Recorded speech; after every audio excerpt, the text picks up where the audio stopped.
Music by Manoj Kumar.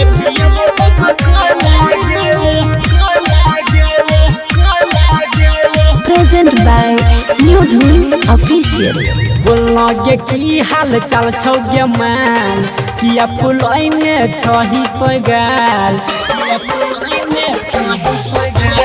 बोलना गे की हाल चाल छौ गे मान किया फुलैने छही तो गाल किया तो लटकल छौ लोला गे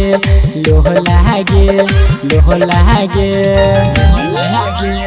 चलना गे छोरी दरा भंगा घुमबो उहे पियबो कोको कोला गे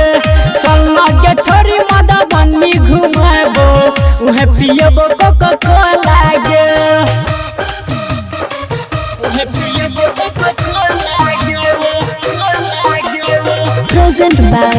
New Dhun Official.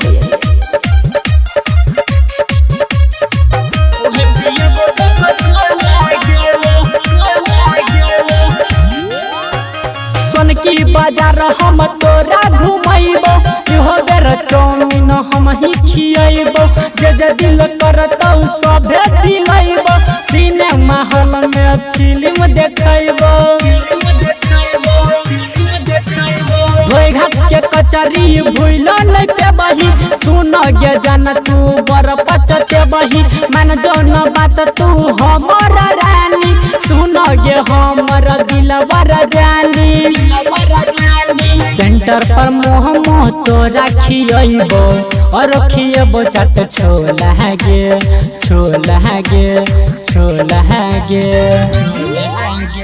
चलना गे छोड़ी डरा भंगा घुमबो उहे पियबो कोको कोला गे चलना गे छोड़ी सहरसा घुमबो उहे पियबो कोको कोला गे उहे पियबो कोको कोला गे Present by New Dhun Official.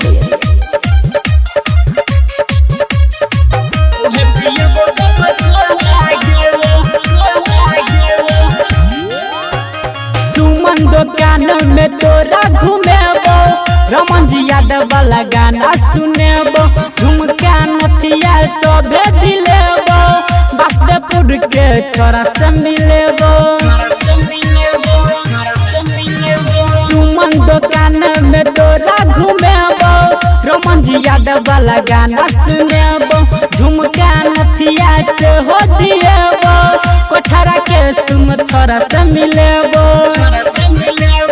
अभियो तो मैन जो हमर गे जान तन कमन अपन डोला गे